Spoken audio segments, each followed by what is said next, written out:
People. Ya, topik yang menarik sekarang ketika kita berbicara tentang feeling extrovert. Mesin kecerdasannya adalah feeling, drive-nya adalah extrovert yang membawa dari luar ke dalam. Sehingga feelingnya punya kemampuan sosial. Feelingnya mempertautkan dia ketika dia berhubungan dengan orang lain. Orang feeling extrovert bukanlah orang yang memiliki kemampuan intrapersonal yang kuat, tetapi dia memiliki interpersonal yang kuat, memiliki hubungan relationship yang kuat. Dia berpikir dan merasakan tentang orang lain yang lebih besar ketimbang dia sekedar melakukan introspeksi kepada dirinya. Maka daya penerimaan orang lain menjadi ukuran apakah seorang feeling extrovert ini telah memaksimalkan kemampuannya atau tidak. Kalau dia punya sedikit teman, punya sedikit sahabat, ini menunjukkan bahwa rating social relationship-nya dia adalah rendah, dan itu berarti dia tidak menggunakan feeling extrovertnya dengan baik. Kenapa? Karena pada otaknya orang feeling extrovert itu adalah otak kohesif. Otak kohesif bila dikaitkan dengan berhubungan dengan orang lain. Jadi dia harus selalu mencari cara bagaimana dia mengkohesifkan dirinya dengan orang lain. Itu adalah feeling extrovert. Sehingga muncul hubungan sosial yang harmonis. Feeling extrovert, dia sangat mahir di dalam mendevelop sebuah hubungan sosial yang manis, yang cantik, yang harmonis, yang kompak, karena kemampuan komunikasinya dan daya kohesifnya tadi membuat setiap orang yang satu dengan orang yang lain seperti punya daya rekat. Nah, itu adalah kemampuan dari seorang feeling extrovert. Maka kalau orang feeling introvert tadi adalah layak menjadi sebagai seorang pemimpin besar, seorang king, maka feeling extrovert ini adalah dia seorang kingmaker. Dialah yang mencetak raja. Karena daya kohesifnya itu dia lebih mementingkan menempa orang, mendidik orang, menggembleng orang, nurturingnya terhadap orang lain, supaya kemudian banyak lahir kader dari tangannya. Ya, dia akan merasa nyaman jika hidupnya terkoneksi dengan orang lain. Dia merasa teralienasi, dia merasa terasing, dia merasa gagal dalam hidupnya kalau dia tidak terkoneksi dengan orang lain. Orang feeling extrovert, dia haruslah diperlukan oleh orang lain dalam konteks bahwa keberadaannya itu bermanfaat bagi orang lain, terutama dalam menyelesaikan persoalan-persoalan orang, persoalan-persoalan kemanusiaan, persoalan-persoalan personal kepada setiap orang. Mengapa? Orang feeling extrovert ini paling enak diajak curhat-curhatan. Ya, akan bisa panjang ceritanya kalau curhat-curhatan sama orang feeling extrovert.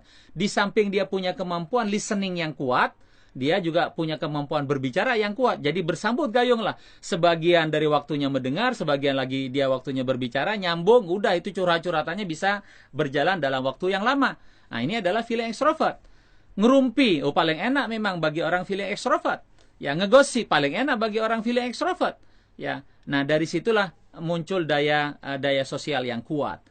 Nah, feeling extrovert dia memiliki atensi yang sangat besar di dalam menempa orang, mencetak SDM, menjadi seorang kingmaker.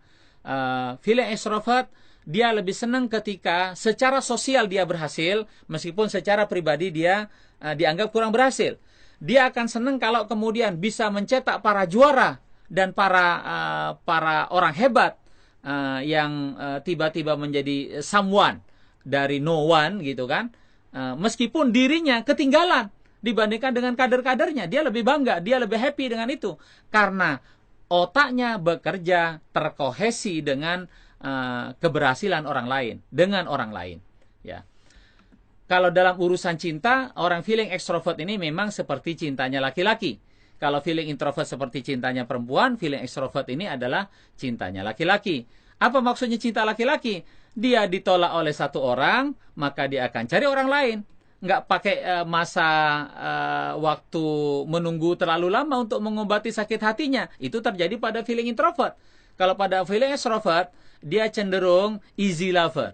Dia cenderung gampang bercinta dengan orang lain. Makanya modus operandi atau tren yang namanya cinlok, cinta lokasi lebih mudah terjadi pada orang feeling extrovert.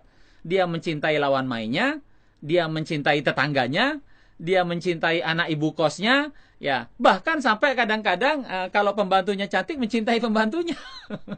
Ya, inilah kebablasannya dari orang feeling extrovert. Ya, feeling extrovert mudah sekali dia jatuh cinta.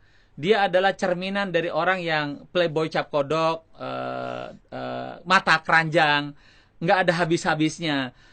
Karena cintanya yang banyak itu memang dibagi-bagi, sebagaimana cintanya laki-laki. Adakah kemungkinan orang feeling extrovert ini bisa menekuni sebuah profesi yang sangat serius? Termasuk diantaranya adalah seperti menjadi seorang pebisnis.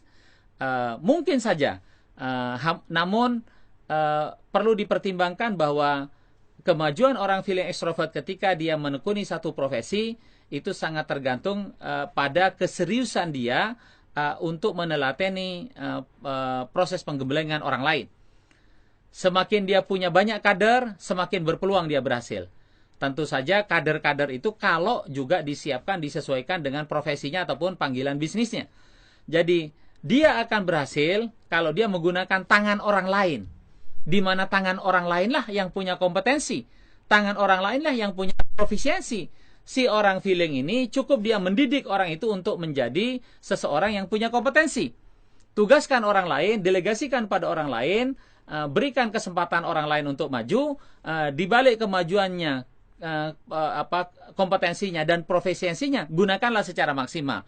Dan orang feeling extrovert pandai untuk mengconvincing orang itu supaya delegasi itu bisa berjalan dengan baik. Nah, gimana caranya seorang feeling extrovert ini untuk naik kelas, meningkatkan leverage? Tentu saja adalah dia output sederhananya dilihat di kadetnya, lihat di kadernya, dia lihat di tempaannya, lihat di mentinya, lihat di anak buahnya. Anak buahnya masih kelas-kelas itu saja apa tidak gitu kan? Kalau dia hanya mengkader anak SMP terus nggak naik level dia, maka dia mesti naik level ke level yang lebih tinggi. Jadi bukan hanya semata-mata jumlah orangnya yang lebih banyak, tetapi dia pada kualifikasi yang lebih baik.